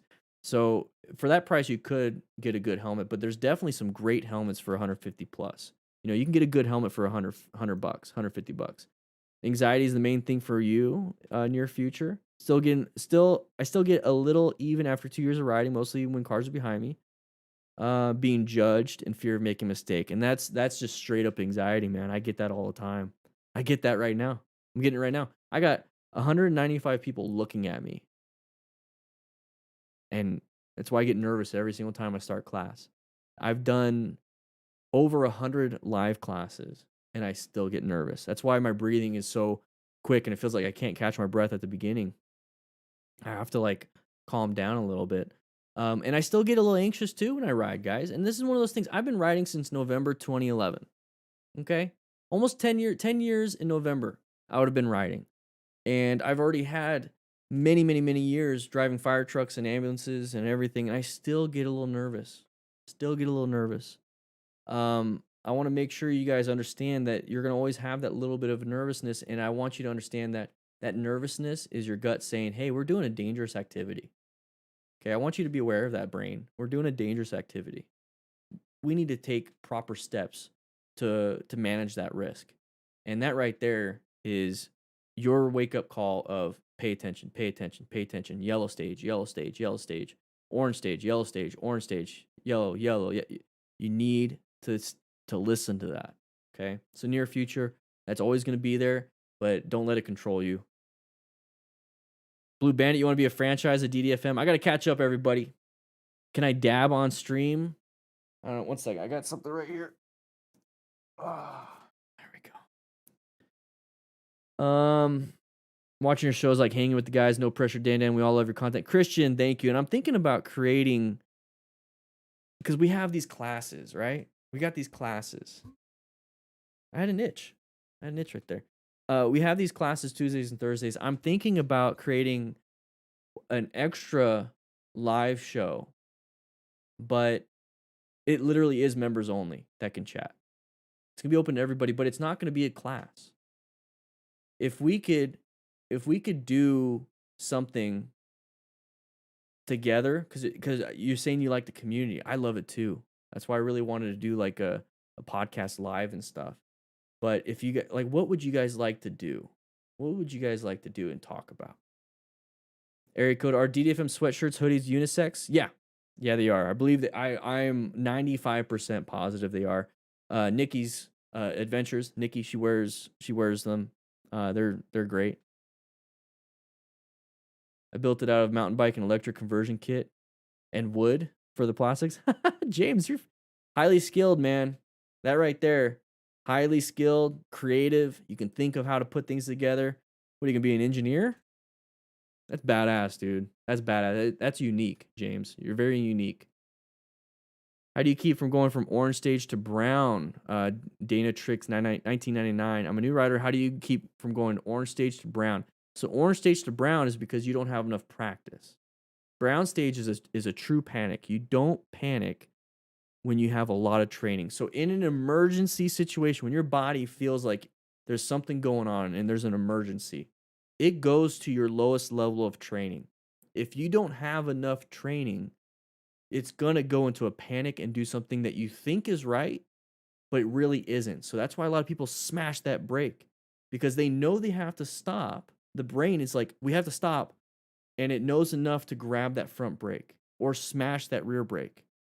But with enough training, you get into a habit, automaticity, to where you're telling yourself in parking lot, okay, brake. Okay, another exercise, brake. Another exercise, brake. Another. So then you're going out riding, and then all of a sudden something comes out. You don't have to think about it anymore, and your brain's like, hey, I remember doing it 100 times in a parking lot. Brake. And then you go into that red stage instead of that brown stage. And then you practice your swerves. So now you're practicing your swerves, and it does the same thing. And Blue Bandit, welcome to the crew, baby. Woo! So it's really about practice. You have to train like your life depends on it. And that's why firefighters train every day. 20 hours of fire training a month. And if you only have 10 shifts a month, that's 2 hours a day. Do you guys do at least 10 hours of motorcycle training in a parking lot a month? Do you guys do 10 hours a month? Highly doubt it. But you guys are riding every day, right? Mm-hmm. So the way I like to look at it then is that if you're going to go practice and you need, let's say 10 hours a month of practice, and you ride 30 hours a day, or not 30 hours a day, you ride 30 hours a month, so an hour a day. How about we go to a parking lot and do 5 hours? 5 hours a month of practice. How about that? Not too bad. Accumulate those 5 hours over the month. So 20 minutes here, 40 minutes here, an hour here, maybe do 3 hours one day. Crazy, huh? The other 5 hours, you're coming up to a not parking lot, you're coming up to a stoplight and everyone stopped. Practice your slow straight line. Okay? Now you're within your lane, right? Practice your slow weave. Okay? Well, what about this? Nobody's around, it's safe to do so. You see a manhole cover in the front, it's obviously not going to be an issue for you. You can run it over if you want. You go straight to it. Last second, try to do a swerve and get back. That's your swerve practice. What about you see tar snakes? Lane position 1, there's a tar snake. Lane position 2, there's a tar snake. A little bit further, lane position 1, there's another tar snake. Practice your planning. Position yourself for safety. As soon as you see that, move over. Okay, now that tar snake's in front of you, adapt to it. Constantly keep doing it. You're constantly practicing. Treat your normal motorcycle riding as practice. Utilize it. You could do both. And then with your braking, every stop sign, every stoplight, don't practice your emergency braking. You don't want to wait till the last second, okay? What you can do is practice your progressive brake pressure. So you're coming up to a stop sign. There's nobody around. Okay, now it's like, great. Since there's nobody around, I removed all those factors. We could practice. So you're coming up to the stop sign. Go ahead and start squeezing, but think about it. Think about your squeezing. Think about it. It's like 10%. Okay, you literally tell yourself 10%, 20%, 30%, 40%. And then start realizing, oh, my weight's shifting forward. So when your weight starts to shift forward, squeeze 50, 60, 70, 80, 90, 100. And you're going to realize it really feels like that tire is locked in to that road. And that right there, you just practice progressive brake pressure without ever having to go to a parking lot. Think about it this way. Think about it this way. Do it with purpose. Don't just be like, I'm gonna brake. No, literally tell yourself, hey, nobody's around. Squeeze, squeeze, squeeze, squeeze. Oh, I feel it now. I feel the weight shift. Squeeze, squeeze, squeeze, squeeze, squeeze. Wow, my bike can do this. And I never activated ABS and I stopped quick. Practice, practice, practice. Blue Bandit, welcome to the crew, baby. You're gonna get a beard in 1 month. That first month, you get a mustache. Screenshot this, guys. Send it to me. Hashtag DDFM on Instagram. There you go. I held it there so you can get a good screenshot.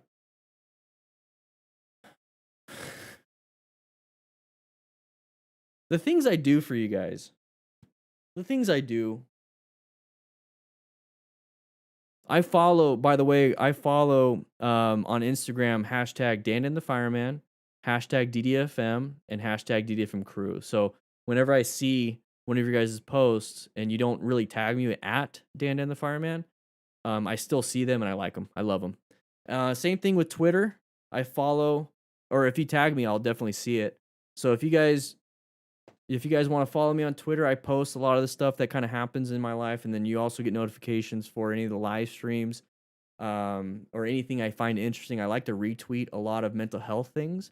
I like to retweet some leadership skill type posts, and I don't really follow motorcycling things. I follow more of the self improvement things and some gaming things. And then some YouTube creator stuff. So if you're a YouTube creator, we kind of work on that too over there.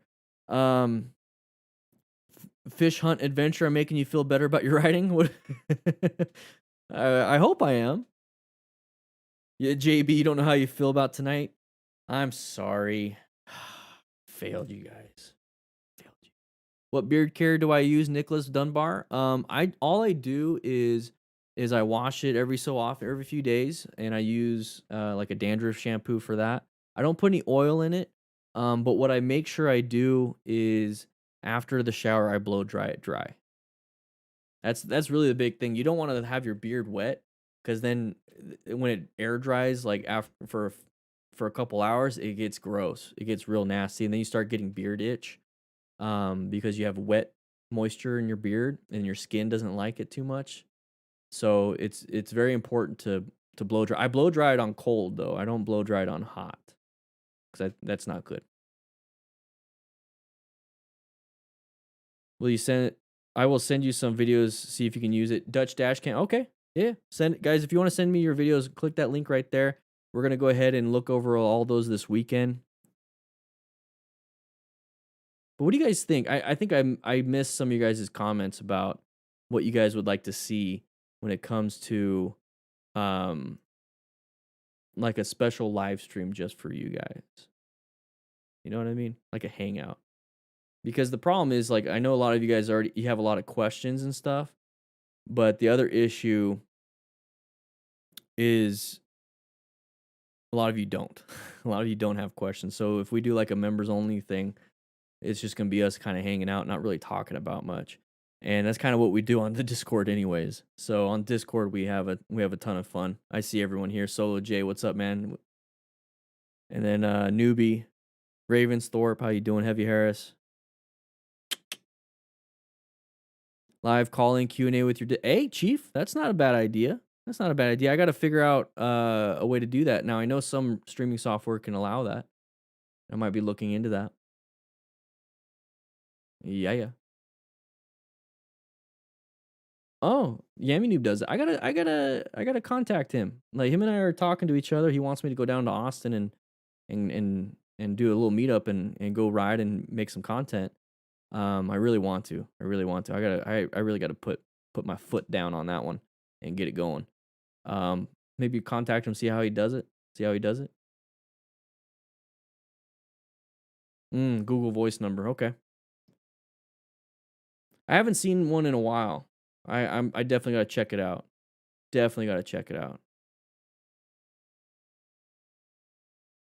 All right, guys.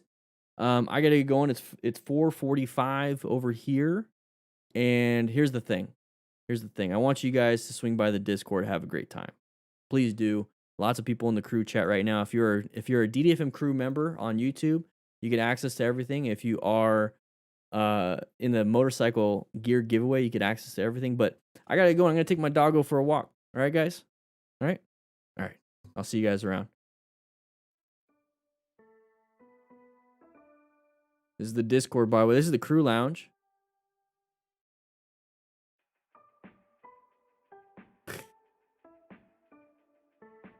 Oh, today is date night. Yeah, you're right. We got date night.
Thank you guys for the donation. Appreciate it.